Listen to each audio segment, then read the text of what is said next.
បាទសួស្តីបងប្អូនអ្នកគ្នាវិលមកជួបគ្នាសារជាថ្មីម្ដងទៀតហើយក្នុងវីដេអូនេះខ្ញុំបាទនឹងមកធ្វើការបើកប្រអប់ motor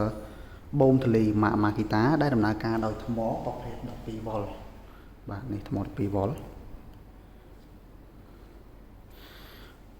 បាទចំពោះមួយប្រអប់នេះតែម្ដងគឺមានលេខកូដ CL108FDSAP បាទអានេះគឺជាលេខកូដមួយប្រអប់តែម្ដងហើយក្នុងនោះមានថ្មបាទមួយហើយនឹងឆ្នាំងសាកមួយស្រេចណាអូខេនេះគឺ logo brand Makita ឈ្មោះរបស់វាជាភាសាអង់គ្លេស Cordless Cleaner CST ពាក្យពេញរបស់វាគឺ Compact Extreme Technology 12V Max Lithium Ion ទៅមកបាទអញ្ចឹង motor នេះគឺបាទគឺពិសេសបាទគឺពណ៌របស់វាពណ៌ផ្កាឈូកបាទហើយលក្ខណៈថាគេថា Cooler Edition ណា Cooler Edition របស់ Makita រោងចក្រ Makita បាទអញ្ចឹងនៅពេលដែលយើងទិញទៅប្រើប្រាស់គឺស័ក្តិសមមែនទែនសម្រាប់ធ្វើការប្រើប្រាស់នៅក្នុងផ្ទះក៏ដូចជាខ្ជូតខ្ជូតណាអូខេបាទអូខេខ្ជូតមែនតើបាទពណ៌របស់វាគឺពណ៌ផ្កាឈូកណាអូខេបាទអញ្ចឹងនេះគឺបានភ្ជាប់មកជាមួយបាទនេះគឺក្បាលបូមបាទក្បាលបូមសំប៉ែតបាទសម្រាប់បូមនៅលើការ៉ូណាហើយមាន logo brand Makita ហើយខាងនេះគឺមានកង់បាទកង់វល់របស់វានេះស្រួលរុញបាទនេះស្រួលរុញហើយនេះគឺអាចបត់បែនបានណាបត់បែនបានហើយនេះគឺកលៈរបស់វានេះបាទកលៈរបស់វានៅពេលដែលយើងរុញត្រង់នៅពេលយើងចង់បត់យើងវល់យកមកអូខេបាទហើយដងតបាទដងតរបស់វាគឺមាន2ណាដងតវែងមួយនេះបាទដងតនេះគឺដងតវែងមួយហើយនេះគឺបាទក្បាលបូមកន្លែងចង្អៀតកន្លែងកលៀតយើងទៅណាអូខេបាទនេះបាទសំប៉ែតមកសំប៉ែតហើយនេះគឺយើងញ៉ុកភ្ជាប់ទៅហ្នឹងបាទនេះ motor ទូ motor បាទទូ motor របស់វាពណ៌ផ្កាឈូកបាទនេះ logo brand Makita ផុសនេះឃើញស្អាតស្អាតស្អាតស្អាតបាទ logo brand Makita អូខេបាទ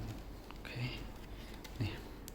Makita CL108FD បាទ F នេះគឺបញ្ជាក់នេះបាទមានភ្លើង D នេះគឺប្រើថ្ម 12V ណាអូខេបាទគេថា 18V ឬក៏ 12V Max អញ្ចឹងមកណាអូខេនេះគឺបាទកន្លែងនេះ CL108FD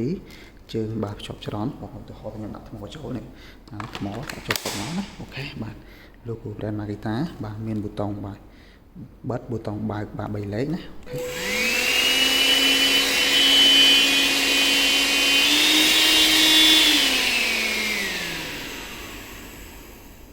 នៅពេលដែលយើងចុចដំបូងគឺវាមហូតមកលេខ2បាទចុចទី2លេខ3ចុចទី3លេខ1ណា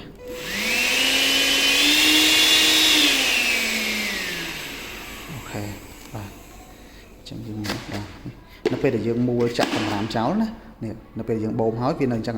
បាទយើងមួលមកយើងចាក់សម្រាមទៅនេះចាក់សម្រាមហើយណាចាក់សម្រាមចោលអញ្ចឹងមកបាទកន្លែងនេះគឺមានក្លាប់ប៉េមួយសម្រាប់ទប់នៅពេលដែលយើងចាក់សម្រាម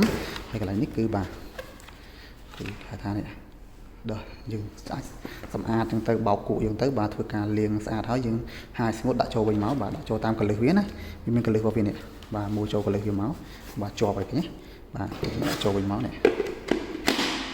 បាទជាប់ហើយអូខេអញ្ចឹងយើងបន្តដល់ខាងក្នុងនេះទៀតបាទភ្ជាប់មកជាមួយនឹងថ្មបាទថ្មដែលមានចំណុះ2អាំពែបាទ 12V 2អាំពែបាទហើយនេះគឺលេខកូដរបស់វា BL1021B បាទលេខកូដថ្ម2អាំពែហ្នឹងហើយបាទហើយថ្ម2អាំពែនេះគឺមានតែចុចមើលតាមពលថ្មណាបាទអូខេបាទ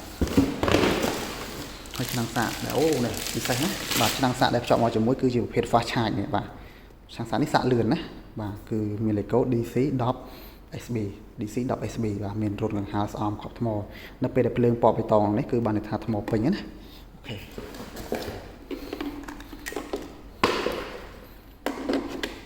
បាទនៅពេលដែលភ្លើងពណ៌បៃតងហ្នឹងគឺថ្មពេញអូខេបាទនេះវាយខ្សែរបស់វាបាទនេះគឺកន្លែងថ្ពក់ជាមួយនឹងអញ្ចាំងបាទបងប្អូនអរគ្នាថ្ពក់អញ្ចាំងអូខេបាទនេះបាទកដាស់ផ្សព្វផ្សាយអូខេបាទនេះគឺfast បាទbattery charger ហើយនេះបានធានាបាទហើយនេះសៀវភៅណែនាំពីការប្រើប្រាស់ Cordless Cleaner Instruction Manual CL108FD បាទអញ្ចឹងបងប្អូនអ្នកនាងមើលពីការប្រើប្រាស់ហ្នឹងមកដើម្បីដឹងពីបច្ចេកទេសការប្រើប្រាស់ឲ្យត្រូវទៅតាមបច្ចេកទេសចឹងមកបាទហើយនេះគឺខ្ញុំបានមួយជាមួយនឹងតារាងស្ពេចរបស់វាបន្តិចបាទ CL108FD គឺបាទផ្ទុកចំណុះបាន600 មីលីលីត្របាទយើងប្រើថ្មបាទចំណុះ 1.5 អាំពែបាទលេខ 1 បាន 25 នាទីលេខ 2 បាន 12 លេខ 3 បាន 10 នាទីណាបាទហើយទម្ងន់របស់វា1គីឡូ2ខាំអញ្ចឹងយើងប្រើលេខ 3 បាន 10 នាទីជាមួយនឹងថ្ម 1.6 អាំពែប៉ុន្តែថ្មដែលមកជាមួយនេះគឺបាទគឺ2អាំពែអញ្ចឹងបងប្អូនអ្នកអាចប្រើប្រាស់យូរជាងហ្នឹងណាអូខេអញ្ចឹងចំពោះវីដេអូបើកប្រអប់បាទ motor បូមតលីណានេះ motor បូមតលីដែលមានពណ៌ផ្កាឈូកហ្នឹងដែលមានលេខកូដបាទនៅលើប្រអប់មកCL108FDSAP បាទបងប្អូនអរគ្នាគឺមកប្រអប់ហ្នឹងបងប្អូនអរគ្នាទទួលបានថ្ម2អាំពែបាទថ្មប្រភេទ12វ៉ុលចំណុះ2អាំពែមួយកូនជាមួយឆាំងសាកមួយតួម៉ូទ័រមួយបាទគឺបានប្រអប់ហ្នឹងហើយបងប្អូនអរគ្នាចង់ទិញទៅប្រើប្រាស់បងប្អូនអរគ្នាខមមិនខាងក្រោមវីដេអូបាទហើយ